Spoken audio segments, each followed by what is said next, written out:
Hello and welcome to The Top Story, a podcast with the headlines of the day from our correspondents around the world. I'm Xizang. Coming up in this edition, rescuers are searching for survivors a day after a 6.8 magnitude earthquake jolted Xizang in southwest China. The number of people killed has risen to 126, while nearly 200 others have been injured. California has declared a state of emergency amid a fast-moving wildfire in the southern part of the U.S. state. And John Mahama has assumed office as the president of Ghana, returning to power after 8 years. We begin in Asia. Rescuers continue to search for trapped survivors a day after a 6.8 magnitude earthquake jolted Xizang in southwest China. The earthquake emergency response in the region, also known as Tibet, is at the highest level after a quake hit Dingzhi County in Shikaza, killing at least 126 people and injuring nearly 190 others. The quake also toppled thousands of rural houses on the northern slope of the Himalayas, damaging roads and cutting off power. Workers have restored communications and cleared all roads leading to the disaster area. Rescuers are setting up tents for the homeless amid freezing temperatures. China's central authorities have dispatched 22,000 disaster relief items, including tents, winter coats, quilts, and folding beds. It has also provided special relief materials for high altitude and frigid areas. The first batch of the relief goods has arrived in Dingzhi, the epicenter. Rescue operations are facing challenges due to frigid temperatures and the high altitude. The director of the Emergency Management Department in Xizang says over 600 aftershocks have occurred so far following the major quake.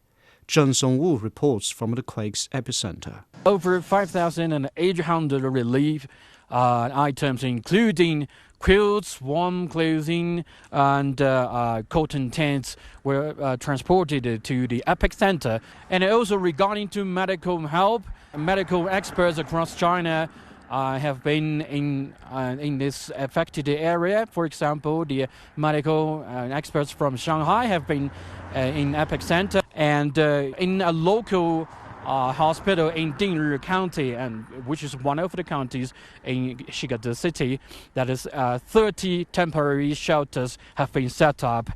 Of course, so far more than 12,000 rescue workers, including firefighters, police officers, military personnel, have joined the rescue operations. And so far, over 400 trapped individuals were rescued, and 14 big relocation sites have been built, and over 30,000 people from the affected area have been relocated. The altitude is one of the biggest challenges for most people, especially for those rescue workers from other parts of the country. For example, the average altitude of the epicenter is about 5,000 meters above sea level, so that would be a big challenge. And sometimes the high altitude makes people sick.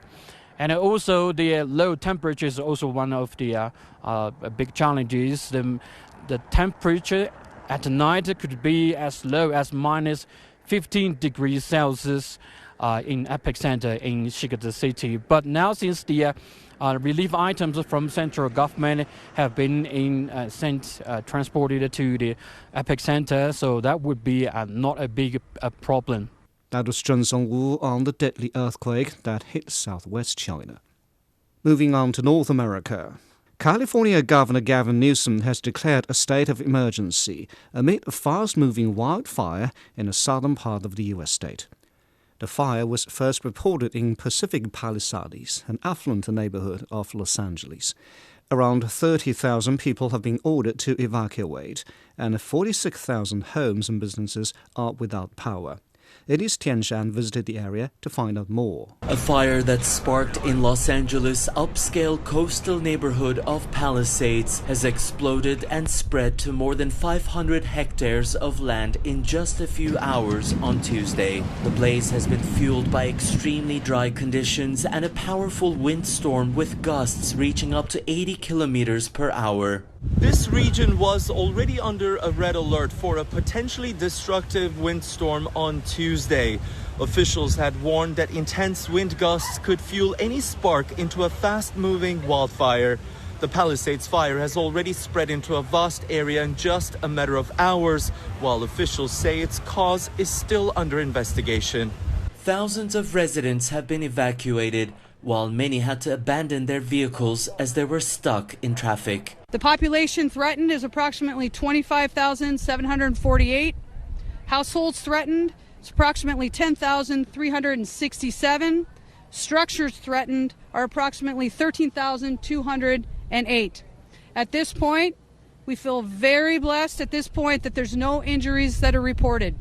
We do have reports of multiple structures that are damaged. The Palisades fire continues to rage out of control as officials warn that weather conditions are expected to deteriorate overnight. The National Weather Service has predicted that the winds are going to pick up and get worse. We're going to have the most significant wind event between 10 p.m. this evening and 5 a.m. tomorrow morning. So it's incumbent that everybody have a wildfire action plan for their home if they live in a brush-covered area. During a short visit to the disaster zone, State Governor Gavin Newsom warned residents against ignoring the mandatory evacuations.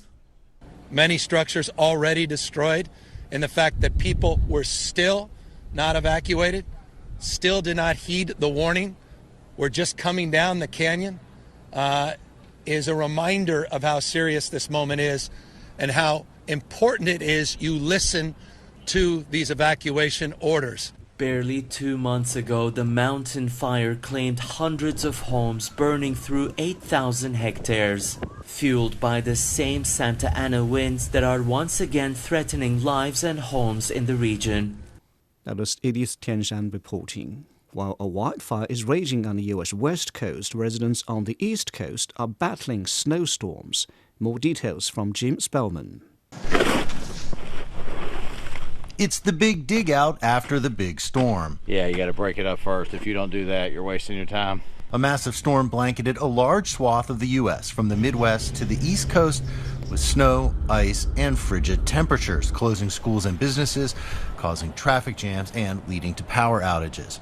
Temperatures will remain dangerously cold for days to come due to a meteorological phenomenon known as a polar vortex. And we're just getting a lot of cold Canadian and Arctic air that's being just channeled from north to south. The weather pattern is such where that's just a persistent flow of air from the northwest to the southeast, and we're really just dragging that Arctic air southward for an extended period of time. For some, the snow is a welcome break. In Washington, D.C., friendly snowball fights have become a winter tradition. And on the National Mall, an Olympian was back on her skis. So I'm a 2018 and 2022 Team USA Olympian in biathlon, which is the Winter Olympic sport that combines cross-country skiing and shooting. I just moved to Washington, D.C. in the fall, so I thought my skiing days were maybe behind me, but this is awesome. Best snow day ever. Some parts of the U.S. may see another massive snowstorm later in the week. That was Jim Spellman reporting. Still in the U.S., the world's largest personal electronics show is underway in Las Vegas. Some heavyweight tech leaders are making appearances at the CES, as well as companies from all over the world. Mark New is at the convention center to fill us in on all the latest tech and gadgets. The rush to be the first to see the future. Crowds were mesmerized by LG's artistic display of transparent and wireless 4K OLED TVs. Hisense showed a concept car that has holographic film on its windows and a polymer laser-projected screen. CES's first keynote speech featured CEO Jensen Huang of NVIDIA, which, due to its AI chip technology, recently became the most valuable company in the world. Ladies and gentlemen, this is NVIDIA's latest AI supercomputer. NVIDIA introduced its newest compact supercomputer and its latest AI chips. The company also unveiled new platforms that can create synthetic data to speed up the training process for AI to help humanoid robots perform more human-like actions. Humanoid robots, my friends, the ChatGPT moment for general robotics is just around the corner. But it's not only the tech giants that are here bringing the innovation. Among the 4,500 exhibitors are around 1,400 startups like BioLite, which has created a portable inverter for home battery backup. You don't need an electrician, you don't need a contractor. It's not a $10,000 or $20,000 capital investment. It's a very affordable home backup that you can install yourself in under 30 minutes. And perhaps there's no better place to get an innovative workout than CES. I'm here with Gym Monster, which is from Speedians, a Shenzhen company. I lie down to do a bench press, pick up the weight.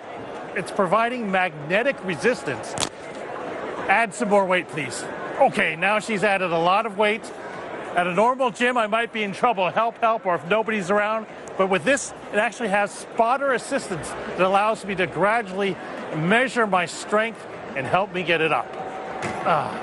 With all the attachments, Gym Monster is capable of 351 different exercises with modes that can automatically adjust the weight during your workout. You get to choose exactly the amount of how much you want to add. And eccentric mode is totally on the reverse side. It means when you are putting this down, it's 17, but when it's back, it's 25. So you can feel it. So you can really customize how you work out. Exactly. And also our weight coming from motors, not just wheels. So the whole output will be more precise and the data you get is more professional. Just a few of the many innovations here changing the way people interact both physically and emotionally with the next generation of technology. I commit my power to reveal your fate. Anyways, you get the idea of these applications that they can tell you about. They can interact with people. They'll be at stores. This is the future where you're going to be talking to ChatGPT, ingested holograms that can personalize and talk to you in the future. That was Mark Neal reporting from Las Vegas. In Canada, people are now wondering who will lead the country after Prime Minister Justin Trudeau announced this week that he will step down after being in power for nearly a decade.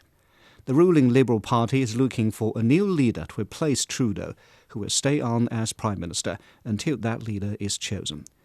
Evangelist Sipsis is more on the possible contenders for Prime Minister. He has been one of the longest serving Prime Ministers in Canada, the seventh actually longest Prime Minister in Canada. He took office in November of 2015 and he resigned in January 2025, some just over 9 years. Some of his achievements or some of his legacy was social policies, climate action, trade negotiations with people around the world. But also how he focused a lot on the indigenous community. That's some of the achievements, but all those also have been faced with criticism by the Canadian public. Now, what the next day might look like and who's going to be the leader, there are four names right now that are topping the charge list, so say. One is Anita Anand, who is currently the Transport Minister of Canada and also served as a Defense Minister here in Canada. Dominic LeBlanc, who is the Finance Minister currently in Canada. Mark Carney, who is the ex-governor of Canada and ex-governor of the Bank of England as well. And also a surprising name, which is Chrystia Freeland, the ex-finance minister of Justin Trudeau, who resigned last December. And she is the one who's leading in the polls of more popular to lead the Liberal Party. So that's pretty much what the next day might look like in the Liberal Party and who will lead the country in these upcoming elections. And I have to say that whoever is going to lead the Liberal Party and is going to run in these federal elections is not going to be an easy task, as the opposition right now is almost 20 points difference with Trudeau's party. That is Evangelist Sipsis reporting from Toronto. Turning to Africa, Chinese Foreign Minister Wang Yi has vowed to enhance international cooperation with Africa. He made the remarks during his visit to the Republic of the Congo, the second leg of his ongoing trip to the continent. Wang met the country's president and foreign minister. He said the two countries agreed to set an example for building an all-weather China-Africa community with a shared future. The two sides have also pledged to implement the outcomes of the Beijing summit of the Forum on China-Africa Cooperation last year. From Brazzaville, here's Chris Okumrunga. Mr. Wang Yi met with senior Congolese officials, his Congolese counterpart, the foreign minister, and also the president. And after those meetings, he held a press conference and reassured the people of Congo of China's commitment to deepen the trade relations that they have had for over 50 years.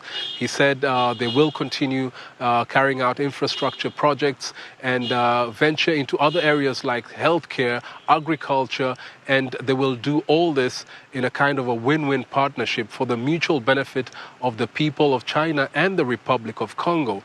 And he said this was all in line with what was agreed on by African leaders with the President Xi Jinping at last year's Forum on China-Africa Cooperation, the FOCAC meeting that was held in Beijing. So he's here to ensure that these programs are implemented by both countries. He said that the Republic of Congo is a country that will co-chair this FOCAC this year, and so that is a very important position which is going to help set the agenda for the relationship between China and Africa. And so this message that he gave raised a lot of hopes in this country, which has a very high level of poverty, and some of the projects that China is planning to carry out are deemed as very important in trying to lift people out of poverty. So there is a lot of optimism. What's left is to see all these projects being put in place. The message that he gave to the people of the Republic of Congo has really raised some hope among some politicians, especially about projects being implemented in this country that will help improve the connectivity of roads and also ultimately help lift people out of poverty. So people here are really looking forward to this continuation of the partnership between China and the Republic of Congo. That was Chris Okumringa on the Chinese Foreign Minister's visit to the Republic of the Congo. Staying in Africa, Ghanaian President John Mahama has taken the oath of office, returning to power after 8 years. Mahama staged a comeback with a landslide victory during the presidential election last month. He previously served as the president from 2012 to 2017. Mahama pledged to turn the economy around and respond to youth unemployment. Nabil Ahmed Rufai has more from Accra.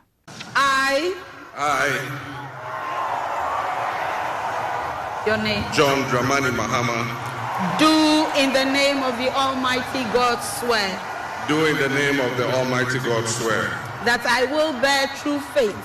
That I will bear true faith. And allegiance. And allegiance. To the Republic of Ghana. To the Republic of Ghana. A new dawn in Ghana as John Mahama takes the oath of office, ushering him in as the nation's president for the second time. He takes over from Nana Akufo-Addo, who has led the country for the last 8 years, leaving behind a rising cost of living, high unemployment, and a weakening currency. Mahama says he will hit the ground running as he tries to put Ghana on the path to recovery. I'll be decisive and swift in my actions. We'll focus our initial efforts on 4 critical areas. The first is economic restoration and stabilization of the macroeconomic environment. The second is the improvement of the business and investment environment to ensure that Ghana is once again open for business. Mahama lost the 2016 election after overseeing a government rocked with a series of corruption scandals. But with thousands attending the swearing-in ceremony in Accra's Black Star Square, many are now prepared to give him a second chance. I am really happy to witness this event. I pray that God gives the president strength and wisdom to turn things around, because we are really struggling. I also pray that John Mahama has a peaceful reign as president. At least 21 heads of states from Africa and other parts of the world were also in attendance. President Mahama plans to implement 26 key policies to improve Ghana's economy and social development in the next 120 days in office. The countdown is on, and all eyes will be keenly watching as he tries to take millions of Ghanaians out of poverty. President Mahama is expected to appoint his ministers in the coming days, and he will be counting on them to help make his pledge to turn Ghana's economy around a reality. That was Nabil Ahmed Rufai in Ghana. Now, recapping the headlines, rescuers are searching for survivors a day after a 6.8 magnitude earthquake jolted Xizang in southwest China. The death toll has risen to 126, while nearly 200 others have been injured. California has declared a state of emergency amid a fast-moving wildfire in the southern part of the U.S. state. And John Mahama has assumed office as the president of Ghana, returning to power after 8 years. And that's it for this edition of The Top Story, a podcast that brings you world headlines every weekday. For more news in politics, business, sports and culture, you can subscribe to The Beijing Hour, a one-hour podcast news magazine program. We welcome and appreciate all ratings and reviews. I'm Xizang. Thank you for listening.